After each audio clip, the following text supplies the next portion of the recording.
Well, meanwhile, back at the Bungee Hill, it's time for Adventures with Bill, and Bill well, interesting. A lot of people carry fry pans in their coveralls, apparently, since the gas shortage, I guess.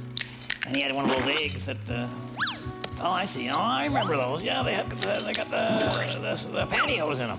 Yeah, he's got unusual hobbies, Bill has. He carries pantyhose and eggs inside his coveralls right next to the fry pan. That's something for you young people to stay away from, I would say, on a regular basis. Anyway, what he lacks in brains, he makes up for in quantity. And he has quite a few of those units in there, and they just seem to, keep on, they keep on coming. What you got? Oh boy, he may be into his personal collection at this point. And I guess you're probably getting the idea here. You're saying, what the heck? I thought they were bungee jumping, but this is the deal. See what he's got here. Rather than spending $100 on a bungee cord, Bill would rather buy 100 pairs of $2 pantyhose. Eh? That's the kind of logic that, of course, he's using my money, so he couldn't. Anyway, we'll tie them all together. One knot is a real good test of your knots.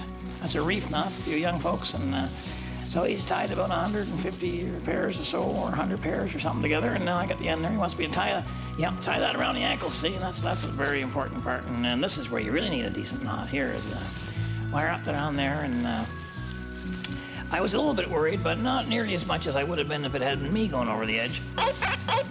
Yeah, we see you, Bill. Yep.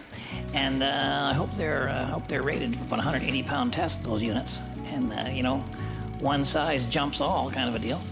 So while I'm going to tie that thing to a tree, so that he can jump, Bill, he's kind of hyperactive. He's got to move himself closer to the edge. Be careful there, Bill. It's not completely level. It's not. There's an angle. See that? Yeah, there. That's right. Yeah, that's an angle. You might fall. Oh, you did. All right. I didn't notice this right off. I thought, well, it's odd that the cord's gone out, but I'm not going to pay that much time. All of a sudden, boy, she really started flying out there.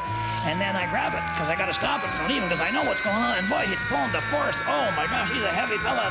Something's got to stop me. There we go.